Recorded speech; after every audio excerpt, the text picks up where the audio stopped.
Radio City Joke Studio, Joke Studio, Joke Studio. Welcome back radio city joke સ્ટુડિયોમાં આપનું સ્વાગત છે. અને ચિંતા સખત ચિંતા તુલા જોક સ્ટુડિયોમાં બેઠો છે ને ચિંતા કરે છે. પણ કાકા કયા ટોપિક પર વાત ચાલે છે કશું મને ખબર પડતી નથી. મન ફાવે એવી વસ્તુઓની આપણે વાતો કરી રહ્યા છે. મને ટેન્શન એ છે કે આનું થશે શું. કે જેનું જે તું મારું સાંભળી લે ને એક વાર. તારી કાકી હમણાં છે નહીં સ્ટુડિયોમાં, તો મારે તને કે એકદમ આમ અંદર ટાઈપ પર્સનલ વાત કરવી છે. જો હમણાં છે ને અઠવાડિયું એ એના ઘેર રોકાવા ગયેલી. કોણ કાકી? તો મારી એટલે એ છે ને પિયર જતી રહેલી અઠવાડિયું. તો મારી સોસાયટીમાં એક ભંગારવાળો આવ્યો. ભંગારવાળો ખબર છે ને? હા યાર ખબર છે. પેલું ચોપડી પેપોય લા એક સેટ આવું બોલે છે.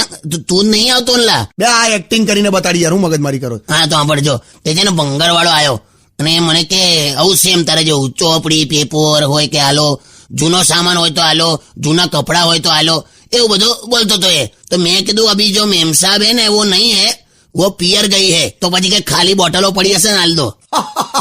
એટલે એને એવું ધારી લીધું કે મેં પીતો હોય છે એમ.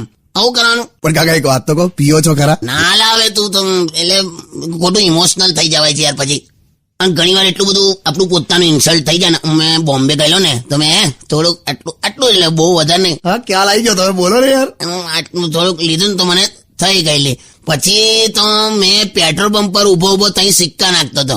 મને એમ કે વજન કાંટો છે યાર, અને મેં રડી પડ્યો. કેમ? પેલું મને એવું થયું આ 0 થી આગળ વધતું જ નહીં એમ. મેં કહું આટલું બધું વજન ઉતરી ગયું, એવું બધું ફીલ થયું. પછી કોઈએ મને ફાટ કઈ 2 લાફા માર્યા ને ત્યારે મને ખ્યાલ આવ્યો કે મને અહીંયાથી જવાનું કે છે આ ભાઈ.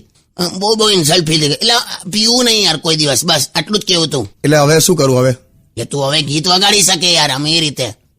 સાંભળો ગીત સાંભળો. Joke Studio, Joke